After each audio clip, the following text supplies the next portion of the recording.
जय जय रघुवीर समर्थ। श्री दत्त पौर्णिमा आजच्या दिवसामध्ये उत्तम अशी श्रवणाची घडी आणि उपासना हे नियमित।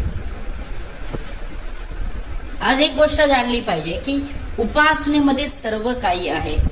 आज उपासना, श्रवण, भक्ती ही ईश्वर चरणापर्यंत पोहोचत नाही। आज मनुष्य प्रत्येक गोष्टींमध्ये गुंतून गेला आहे। त्याला ना श्रवणाची आवड, ना परमार्थाची आवड, ना कोणत्या संसाराची आवड, प्रपंचाची आवड, ना परमार्थाची आवड। आज प्रत्येक मनुष्य गुंतून गेलाय दुःखामध्ये। आज समोरच्याकडे काय येतंय, समोरच्यांना काय मिळाले तेच घेऊन आज मनस्ताप होऊन मनुष्य बसला आहे।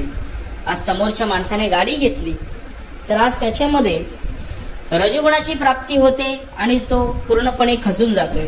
समोरच्यानी घर घेतलंय, समोरच्यानी बंगला बांधलाय, हे बघून आज मनुष्य पूर्णपणे खचून जातो। सद्गुरू हेच म्हणतात की इथे कुठे खचून जाऊ नकोस, तुझ्यामध्ये इतकी शक्ती आहे की तू विचार सुद्धा करू शकत नाही। अंतरीचा अंतरात्मा जोपर्यंत जिवंत आहे तिथपर्यंत तुला कशाचीच कमी भासणार नाही। कोणतेही प्रसंग जरी तुझ्यावरती आले तरी तो तुला सांभाळणार। आणि एक गोष्ट जरूर लक्षात ठेवा की समोरच्याला जे मिळाले त्याच्या 10 पटीने मिळण्याची शक्ती ही स्वतःच्या अंतर्यामामध्ये असणं गरजेचं आहे। कधीही मीपणामध्ये राहू नका, गर्वाचं घर नक्की खाली येतं। त्यासाठी उपासना, श्रवण, भक्ती जर असेल, श्रवणामध्ये, स्मरणामध्ये जर असाल तर सर्व काही उत्तम उत्तम घडलं जातं।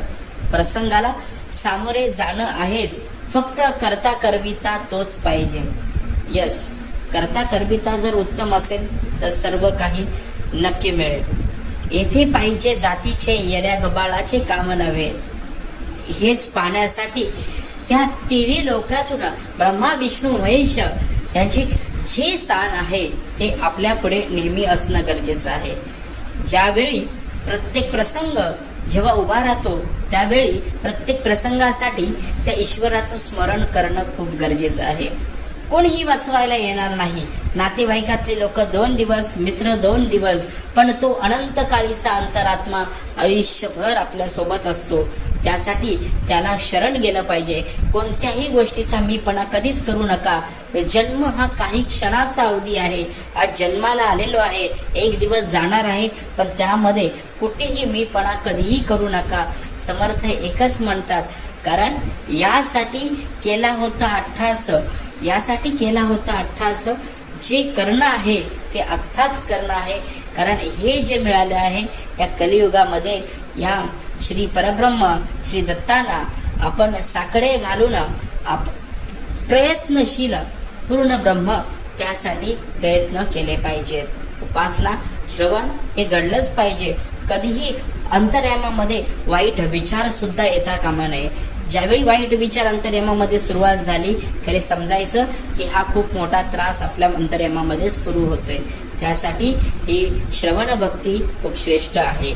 जय जय रघुवीर समर्थ।